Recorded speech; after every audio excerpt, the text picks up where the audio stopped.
À tous, c'est Valérie. On se retrouve aujourd'hui pour la dernière partie du challenge initié par Angie Lumière d'étoiles et suivi par pas mal de youtubeurs dont Sabrina Passion des oracles et bien d'autres. Alors aujourd'hui, je vais répondre aux 7 dernières questions qui ont été proposées. La première du jour étant le jeu dont les illustrations m'inspirent le plus. Alors il y en a beaucoup, hein, bien évidemment, comme certains d'entre vous, j'imagine. Mais j'ai choisi celui-ci, La voix des êtres stellaires de Rebecca Campbell, illustré par Daniel Noël. J'ai acheté en son temps La voix des artisans de lumière et j'avais hésité à acheter celui-ci en me disant, oh, il est peut-être... J'aime tellement l'autre, je me suis dit, je ne sais pas si je vais connecter de la même façon. Et puis il est sorti en français, donc je l'ai acheté en français parce que j'avais envie d'avoir le guidebook en français. Et ça a vraiment été une superbe surprise. Alors il y a une boîte un peu particulière que je trouve pas forcément pratique, mais il y a un sens pour avoir créé cette boîte. Cette boîte, c'est comme une sorte de géométrie sacrée, une pyramide, et puis on peut y caser les cartes aussi. Et à l'intérieur de la boîte, il y a marqué «Votre cœur est un portail» avec un triangle, le triangle que l'on retrouve aussi sur les cartes, et je crois aussi dans le premier oracle, La voix des artisans de lumière. Et puis, je me demandais comment elle allait pouvoir faire quelque chose d'aussi beau que le précédent. Et puis, en fait, je le trouve, je crois, encore plus beau. Voilà, les cartes. Alors ça touche vraiment à tout ce qui est stellaire, hein, tout ce qui, moi, est galactique et qui me fait vibrer, tout ce qui est akashique, galactique, stellaire. Et pour autant, il y a vraiment un beau matériel pour faire un travail de développement personnel.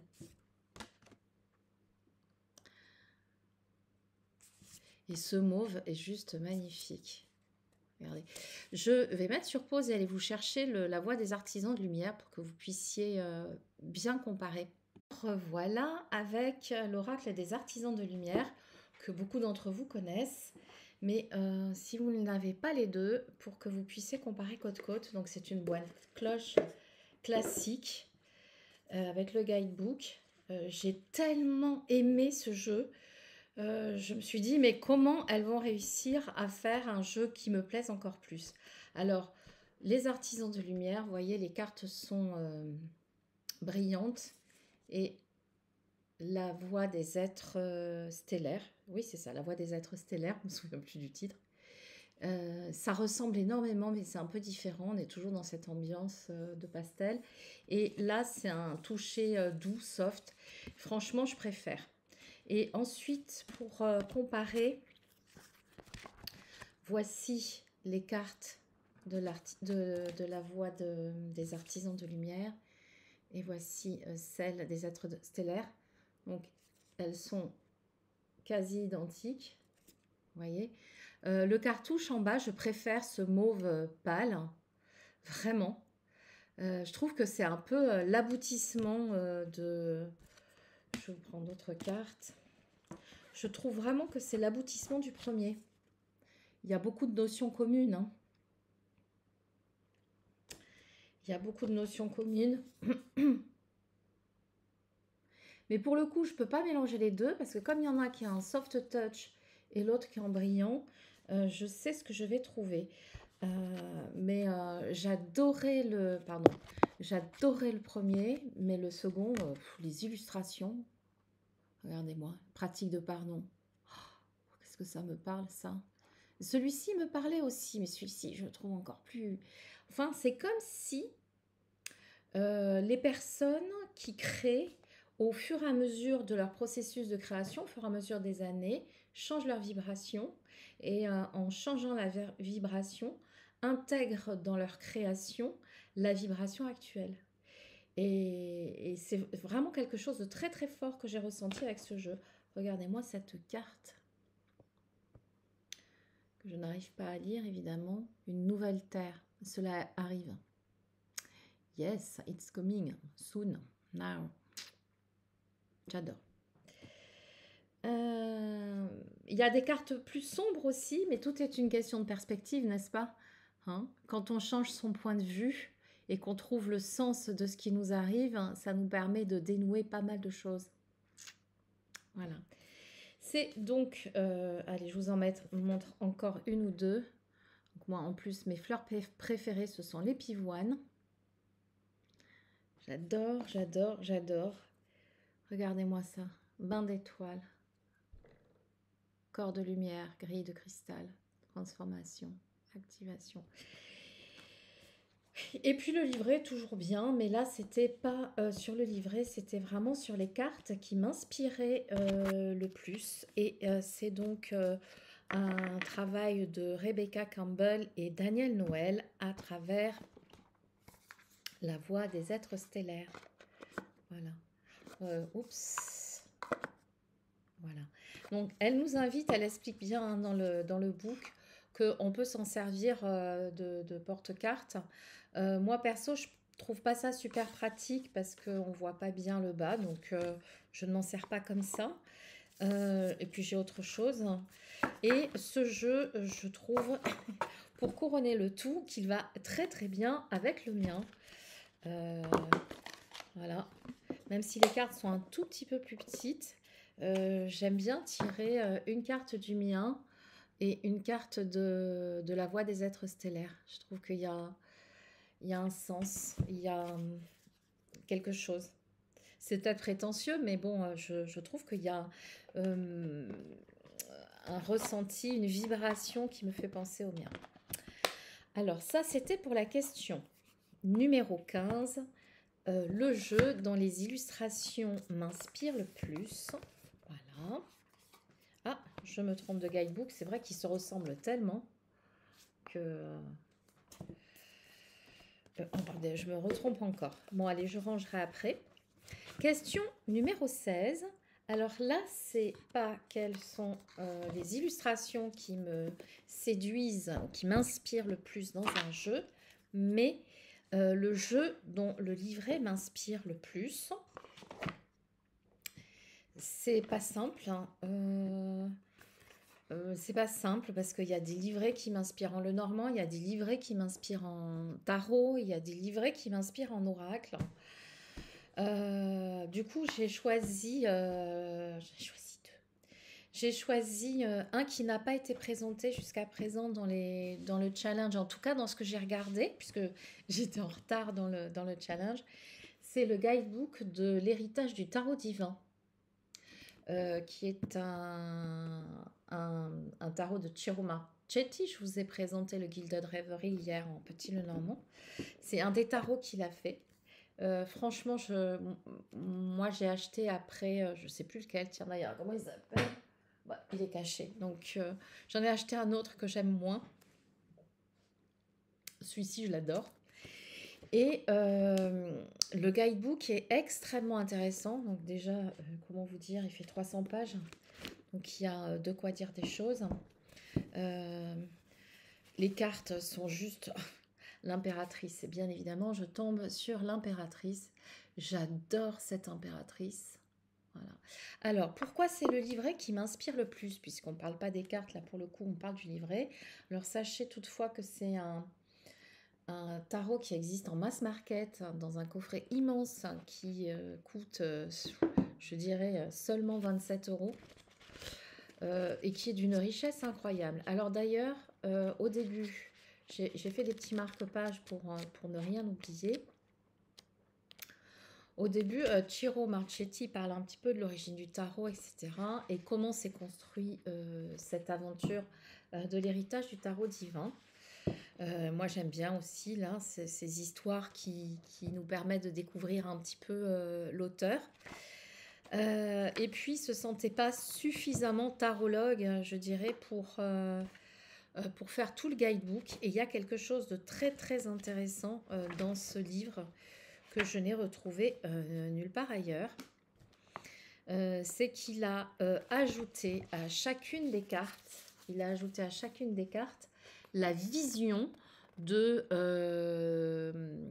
tarologues reconnus. C'est vrai qu'il n'y a pas qu'une vision dans le tarot et c'est bien de pouvoir lire, comprendre, voir tout ce qui se passe et comment les gens interprètent les cartes. Et là, pour le coup, dans le même manuel, pour chacune des cartes, on a la vision de Ciro Marchetti sur sa vision du tarot, la vision de Ruth Ann et Walt Amberston, qui sont des professeurs de tarot, qu'on peut retrouver, je pense, dans les pays anglo-saxons. Ils sont notamment les fondateurs de la Tarot School, tarotschool.com. Il y a James Radcliffe, qui est un maître certifié en tarot, taromancien, etc., et qui est à Los Angeles, et Leisa Reffello, qui est auteur de 2 jeux de tarot, Tarot of Color et Kaleidoscope Tarot. Donc, à chaque intervention des collaborateurs, pour chacune des pages, j'ai pris la grande prêtresse évidemment, vous avez les initiales de la personne qui interprète, donc CM Ciro Marchetti, et qui donne sa vision de la grande prêtresse et comment il a construit dans son tarot. Ensuite, vous avez RA, je ne me souviens plus ce que c'est comme nom. Vous avez la vision des autres personnes qu'il a sélectionnées, ici, ici et ici. Et ensuite, vous avez les mots-clés, la description classique, la signification classique, l'affectation élémentale, l'affectation planétaire, le conseil. Et à chaque fois, moi j'aime beaucoup, une citation qui fait penser à l'essence de la carte. Alors j'avais pris... donc ça c'est quoi? C'est l'impératrice. C'est la grande prêtresse, pardon. La grande prêtresse. Et la citation, c'est: dans chaque femme aimante, il y a une prêtresse du passé, la gardienne pieuse d'une certaine affection, dont la raison d'être a disparu. Donc moi, ma carte préférée, c'est toujours, enfin, c'est très souvent l'impératrice que je vous ai montré là, que je trouve d'une beauté magnifique. Mais derrière dessous, regardez-moi ce 8 d'épée. Et l'impératrice, c'est une citation de Eugène Ionesco, qui est très connu. Enfin, moi, j'ai étudié la cantatrice chauve et d'autres choses comme ça. La beauté est une race précieuse que l'éternité nous fait entrevoir pour aussitôt nous l'enlever, une manifestation d'éternité aussi bien qu'un signe de mort. Je trouve ça très très beau. Il y a autant pour la série, pour les 4 séries de mineurs que pour les arcanes principales. Et après, il y a tout un chapitre à la fin. D'habitude, c'est plutôt au début pour bien interpréter le tarot, tout plein des méthodes de tirage. Bon, j'avoue, j'ai pas trop regardé les méthodes de tirage parce que je fais quasiment toujours les mêmes. J'aime bien aussi, mais ça a été présenté, donc je ne l'ai pas choisi, le livret du Light Seers Tarot, notamment avec comment révéler ma lumière, mon ombre, ma carte de lumière, ma carte d'ombre. Je trouvais ça très intéressant. Et là, à la fin, vous avez l'attribution des cartes, donc vous avez l'élément, vous avez à chaque carte l'élément feu, eau, air, terre, la série bâton, coupe, épée, denier. Ce qu'on trouve moins, c'est l'alchimie, le sens, à quel sens on associe. Le feu, c'est la vue, l'eau, c'est le goût, l'air, c'est l'odorat, et la terre, c'est le toucher. Les mots-clés, passion, énergie, etc. Voilà, c'est pas mal fait du tout. Pour ceux qui aiment bien aussi travailler avec la numérologie, il y a un petit récap des numéros. Le numéro 1, c'est le début, c'est le commencement, c'est l'émergence, la graine qui est semée, qui va commencer à pousser, et jusqu'à l'arrivée du 10 qui est l'accomplissement, etc. Vous avez les planètes, les signes du zodiaque, etc. Ça, couplé au fait que c'est un jeu d'une grande beauté, quand je consulte un livret, c'est souvent celui-ci, parce que ça me permet d'avoir l'avis de différents tarologues d'avoir leur perception. Et puis, je trouve que ça développe notre propre intuition et ça nous permet de créer, nous aussi, notre propre identité face au tarot. Et c'était donc pour répondre à la question quel est le livret qui m'inspire le plus. Donc j'ai choisi un tarot. Je suis désolée, j'ai pris un oracle aussi, mais c'était très difficile de faire sans. Je remets dans le pochon, qui n'est pas le pochon d'origine, mais je ne sais pas où je l'ai mis. Voilà. Et j'ai choisi un oracle. Un oracle qui me touche. D'ailleurs, j'ai failli le mettre dans les jeux les plus réconfortants, mais non. Je ne l'aurais jamais acheté, en fait. C'est l'oracle du cœur innocent de Scott Alexander King, illustré par Sharon MacLeod. Je vous ai mis tous les noms des jeux en barre d'infos. Je n'aurais jamais acheté cet oracle parce que j'étais pas du tout séduite par les illustrations. Il y avait un côté peut-être dessin, enfant, qui n'était pas de mon goût. Et j'ai une amie qui m'a fait une guidance l'autre jour, je sais plus pourquoi. Enfin bon, bref, elle m'envoie ça. Et là, elle m'envoie la carte et elle m'envoie le texte associé à la carte. Je suis tombée en amour du texte. En fait, ce sont des contes, ce sont des histoires, ce sont des contes de fées. Enfin, c'est même pas des contes de fées, ce sont des contes ordinaires racontés avec une douceur pour nous relier à notre enfant intérieur d'une manière douce et magnifique. D'ailleurs, je crois que c'est ça. L'oracle du cœur innocent parle de choses simples, ces choses auxquelles un enfant pense et sur lesquelles il s'interroge pendant des heures, mais qu'un adulte effleure avant de les écarter parce qu'il les juge inutiles ou futiles. Cet oracle demande à l'adulte qui est en nous de voyager à l'intérieur et de redécouvrir les conseils et le réconfort de l'enfant. Alors, je suis toujours pas super fan des cartes. Enfin, c'est-à-dire que par rapport à ce qui me fait vibrer comme la voix des êtres stellaires, c'est pas trop ça. Mais le livret d'une telle beauté, je vais vous en parler. Donc voilà le dos des cartes. Et la renarde, il y en a 3 renards dans ce jeu. Il y a la renarde, le renard et Monsieur Renard, ou je sais plus trop quoi. Bon, il y a quand même pas mal d'animaux, mais vous voyez un petit peu les cartes ressemblent à ça.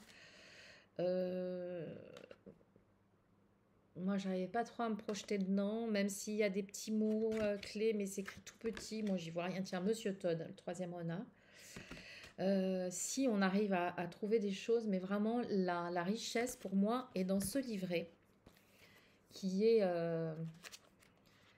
une invitation à la poésie, une invitation à retrouver la joie que l'enfant peut mettre dans la construction de quelque chose de tout simple. Et alors, qu'est-ce que j'ai pris là? J'ai choisi la renarde. Pour chaque carte, il y en a quand même, je sais plus, je vais vous dire ça. Il y en a quelques-unes, 39, 40. Pour chaque carte, vous avez une petite phrase qui reprend l'essence, la renarde.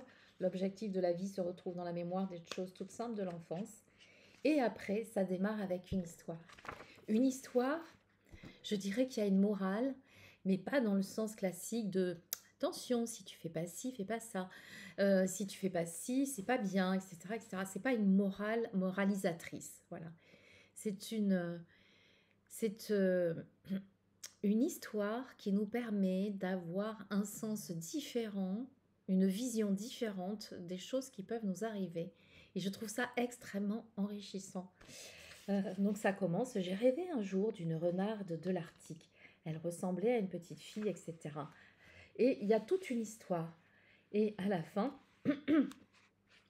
parce qu'avec l'histoire qui est hyper touchante en général, à la fin vous avez des réflexions. Ici, non, là, voilà, vous avez des réflexions à mener une fois que vous avez reçu cette histoire avec votre cœur d'enfant. Il y a des réflexions à mener, je dirais, avec votre cœur d'adulte. et des idées pour mettre en action ce qu'on a compris avec l'histoire. Par exemple, si vous nommez le lieu où vous allez chaque jour bureau et utilisez le mot travail, vous ne vivez pas votre passion. Enfant, nous rêvons de l'avenir, nous jouons au docteur, à la maîtresse, à nous déguiser, au papa, à la maman. Lorsque nous grandissons, nous allons à l'école, chez le médecin. Nous nous habillons pour sortir, nous devenons parents et cessons de jouer. Nous cessons d'imaginer, de rêver. Nous avons un métier et nous allons travailler. Pourquoi? Vous voyez, c'est plein de choses, plein de petites réflexions à avoir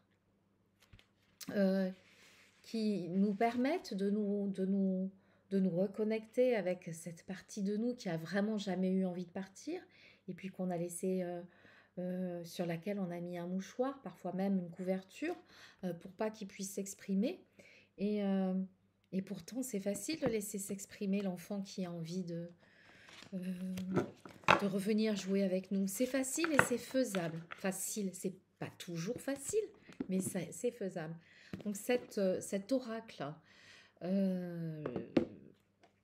m'émeut au plus profond de moi grâce à ce magnifique livret, l'oracle du cœur innocent. Magnifique dans son contenu, dans sa richesse, ouais, extrêmement touchant.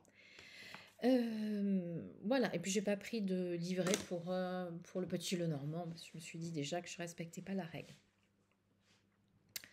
Question 17. Le jeu que j'utilise rarement de peur de l'abîmer. Alors, en fait, il est hors de question que je me prive d'utiliser un jeu parce que j'ai peur de l'abîmer. En revanche, avant de tourner la vidéo, je me suis dit peut-être que celui que je vous ai présenté, je vous le remontre, et pour lequel j'ai un peu cassé ma tirelire, mais enfin ça va, je ne me suis pas mise en difficulté pour un jeu. Peut-être que celui-ci, en le rangeant, hier je me suis dit, celui-ci, je ne vais pas l'utiliser pour des tirages courants. J'aurais quand même peur de l'abîmer. Mais il est tellement beau que je ne vais pas me priver, malgré tout, de l'utiliser. Allez, un petit coup pour la route. Il est beau. Ah. Donc je passe dessus, puisque je vous en ai parlé dans la vidéo, je crois, numéro 2. Pardon. Question 18. Le jeu le plus original de ma collection. Alors, je ne savais pas si c'était dans quel sens mettre le terme original. Je ne savais pas trop. Et puis je me suis rappelé qu'effectivement, j'avais acheté l'oracle des 88 antonymes d'Alias Kay. J'avais pas l'intention au départ, et puis en fait c'est l'originalité du concept qui m'a fait changer d'avis. Alors déjà les couleurs, je suis ultra fan, et ce jeu a une particularité effectivement que je trouve extrêmement ah bah tiens, je n'avais même pas vu qu'il était dédicacé. Toucher le cœur et aimer, ben oui, mais bien sûr. Oh mais je vraiment parce qu'en général, je ne le garde pas dans la boîte, je le mets dans un pochon parce que c'est une boîte comme ça, je trouve pas ça pratique. Et là, pour l'occasion, je l'ai ressorti pour vous présenter également la boîte. Alors, ce jeu se compose de 44 cartes et c'est le jeu des 88 antonymes parce que sur chaque carte, il y a, donc vous avez le dos de la carte, ce rose poudré, je trouve sublime. Et ensuite, vous avez pour chaque carte, celle-ci c'est la 17, vous avez un mot et son contraire, un antonyme. Un mot et son contraire. Voilà. Donc, en fonction de la façon dont vous tirez votre jeu, eh bien, j'ai tout mélangé. Bon, c'est pas grave, je regarde pas. En fonction du sens de la carte, là, pour le coup, vous allez... hop, je la retourne et je suis tombée sur aimant. C'est chouette ça.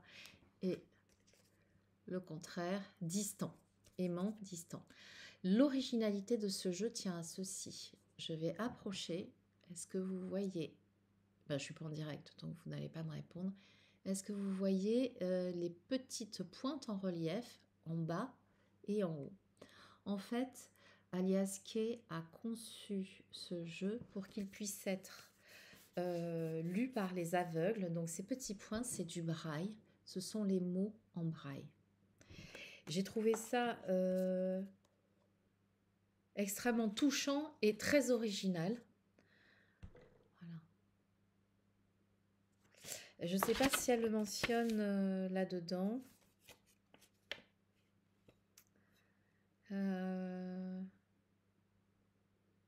L'histoire.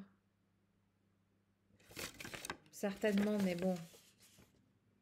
Ben, qu'est-ce que le braille? Il s'agit d'un système alphabétique construit sur une base de 6 points. Cet alphabet en relief, créé courant 19e siècle par le français Louis Braille, permet aux personnes aveugles et très malvoyantes de lire et écrire avec un système alphabétique adapté à leur déficience.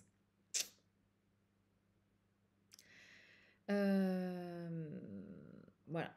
Gratitude. Gratitude, c'est vrai que c'est le seul jeu que je connais comme ceci, en braille. Il est superbe. Alors, je l'utilise rarement tout seul, hein, je le marie avec d'autres. Quand j'ai besoin de mettre un mot sur une guidance où il y a beaucoup de choses, mais je demande en général un mot de synthèse. Et ça tombe toujours très juste, hein, que ce soit dans un sens ou dans l'autre. Voilà donc le jeu le plus original de ma collection, l'Oracle des 88 antonymes d'Alias Kay, ou les 44. Je crois qu'il est encore disponible sur sa boutique Etsy. Je vais le ranger dans le pochon parce que j'aime pas les jeux qui... les boîtes. La boîte est très jolie, mais c'est comme le 77 version de luxe. Les cartes sont réparties en deux. Je trouve pas ça pratique. Donc c'est sur sa boutique, je crois encore, et je crois même qu'elle a encore des 77. Le jeu qui me demande le plus de pratique, alors c'est marrant que ouais, cette question, c'est le tarot en général. Le petit, le normand, j'ai encore beaucoup à apprendre dessus, mais étonnamment, quand j'ai commencé, en fait, je suis allée acheter la formation que propose Célia Melville sur le petit, le normand, qui je trouve était assez enrichissante, même si je sais qu'il y a des ressources gratuites sur YouTube.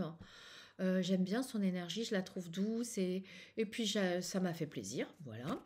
Donc c'était il y a 2 ans maintenant, ouais c'est ça, non 2020, 1 an et demi. Et ça m'a vraiment aidée, vraiment vraiment vraiment. Donc le petit le normand ça va à peu près, mais je vais continuer mes explorations notamment avec le petit le normand étendu d'Elvira. Donc du coup ce qui me demande le plus de temps de travail, c'est le tarot. Il y a plusieurs personnes que j'ai entendu dire c'est le travail de toute une vie et je suis bien d'accord avec cela.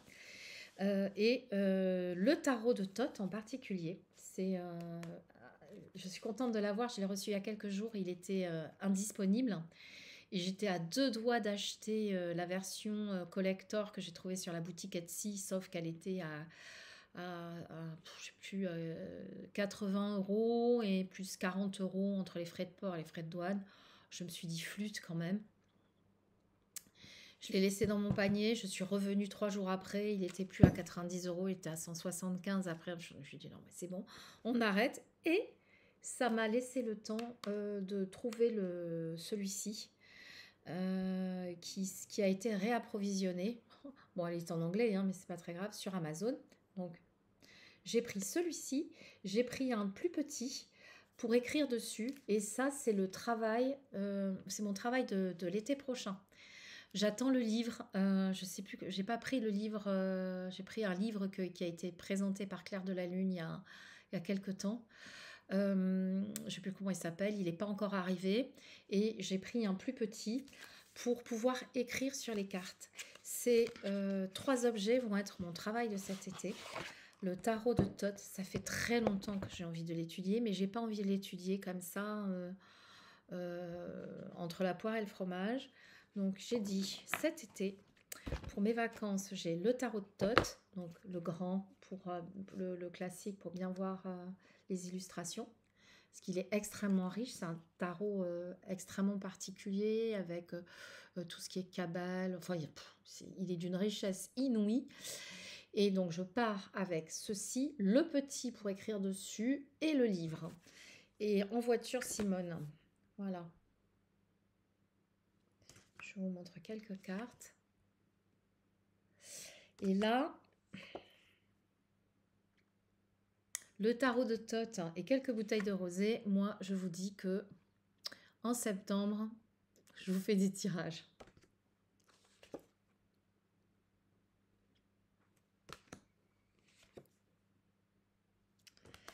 Alors, je ne suis pas fan du dos des cartes, mais là, pour le coup, c'est vraiment pour le travailler. J'ai hésité, j'ai vu une vidéo d'un anglo-saxon dont je ne me souviens plus le nom, mais qui a eu la bonne idée de mettre des sous-titres en français à sa vidéo et qui m'a vraiment persuadée d'étudier le Thoth. Donc là, je pense que ça va être une grosse partie. Mais c'est pas grave. Après, je ferai le tarot égyptien. Enfin bon, bref. Si j'ai décidé de vivre longtemps, je ferai ça longtemps.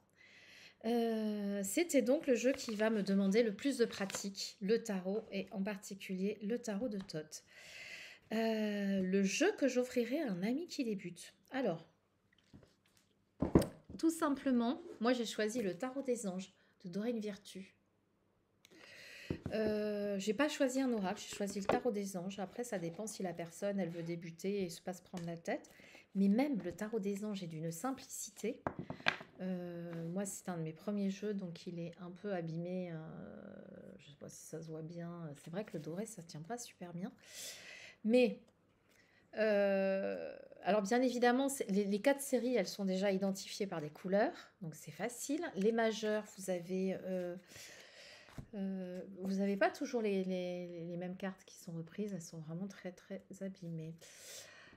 Mais bon, par contre, vous avez à chaque fois, vous avez une phrase, hein. Le magicien, vous êtes prêt, vous avez la ressource, la capacité de manifester la vie est magique, même sans aller dans le guidebook, qui est simple aussi, hein. Vous pouvez tout à fait découvrir par vous-même le tarot, le système. C'est une façon, je trouve, beaucoup plus ludique d'appréhender le tarot système Rider-Waite. Vous avez un archange qui est associé et vraiment une phrase clé. Le 8 d'eau, vous avez les coupes hein, qui vous rappellent malgré tout que c'est... que ça peut être un 8 de coupe, donc lié aux émotions, c'est assez facile à comprendre. L'empereur, vous avez plein d'archanges. Alors je sais qu'il est vu et revu, mais la grande prêtresse, ma copine, il est vu et revu. Je l'ai offert à une de mes amies il y a quelques années. Elle s'en est tellement servie que, mon Dieu, le mien à côté, il fait 9. Voilà. Donc, très facile. D'ailleurs, je l'ai conseillé à quelqu'un il y a peu de temps, Patricia. C'est celui que je t'ai conseillé. Je ne sais pas si tu joues avec. Tu m'avais demandé quelque chose pour débuter. Et en plus, il n'y a vraiment pas beaucoup de texte. Il y a l'essentiel. Il y a vraiment l'essentiel pour prendre le message. Non. Pour débuter, celui-ci. J'avais pensé à vous indiquer le tarot des fées. Parce que c'est le même, mais avec des fées. Mais je trouve que le tarot des anges, il a un petit truc en plus. Donc, pour celui qui débute, ça va être le tarot des anges de Doreen Virtue. Si vous n'aimez pas les anges, vous êtes dans le... Mais bon, c'est ce que je vous ai proposé. Après, il y a plein de youtubeurs qui vont vous proposer d'autres choses. Et c'est ça qui fait la richesse et la diversité de ce challenge. Le dernier jeu acheté est arrivé à la maison. J'ai pas tout compris là, si c'était acheté. Parce que mon dernier jeu acheté n'est pas arrivé à la maison. Je le recevrai lundi. C'est le The Rose Oracle de Rebecca Campbell, illustré par Daniel Noël. Et pardon, il vient de sortir. Il a l'air d'une beauté. C'est donc les mêmes que ça. Et c'est toute la culture de la rose. Il me tarde de le découvrir. C'est donc le Rose Oracle. Excusez-moi. Donc le Rose Oracle que je recevrai lundi et que je dois recevoir aussi, j'ai craqué. C'est le Phalaenaria de Gabriel Leroy. Ça faisait un moment que je voulais le prendre, mais j'avais pas envie d'égaler en aventurine, je crois que c'est ça. Et j'ai vu qu'il faisait aussi l'opalite, donc j'ai pris avec de l'opalite. Et j'en ai profité pour prendre le Absolu, parce que comme ça arrive de Belgique et qu'il y a des bons gros frais de port, je dis prends tout d'un coup. Ça sera fait. La deuxième édition de l'Absolu est superbe et j'avais vraiment envie de la voir. Je pense que je travaillerai plus avec l'Absolu qu'avec le Phalaenaria, parce que le Phalaenaria demande énormément de boulot et je me suis déjà mis le tot en perspective. Mais c'est vraiment, je pense, un jeu de collection. Ça, c'est des jeux que j'ai achetés que je n'ai pas encore reçus. Et le dernier que j'ai reçu qui est arrivé à la maison, c'est celui-ci qui est arrivé il y a 2 jours à la maison. Mais sur lequel je vais en fait faire un petit tas avec les deux tarots de tot et le livre. Et je vais me les garder pour cet été. Je suis en vacances le 10 juillet. Après, j'ai quelques jours avec les petits-enfants. Et puis après, c'est un petit verre de rosé, la chaise longue et le tarot. Voilà. Eh bien, écoutez, je crois que j'ai répondu à toutes les questions. Je voudrais remercier Angie Lumière d'Étoile d'avoir initié ce challenge qui était vraiment super sympa à faire. J'espère que vous aurez eu plaisir à le regarder. Si vous avez envie de vous abonner à ma chaîne, eh bien, faites-le, ça sera avec grand plaisir. Je propose, moi, j'ai plutôt des guidances et des canalisations autour de la dimension akashique. Je vous embrasse très fort, je vous dis à tout bientôt et je vous souhaite une excellente journée. Au revoir.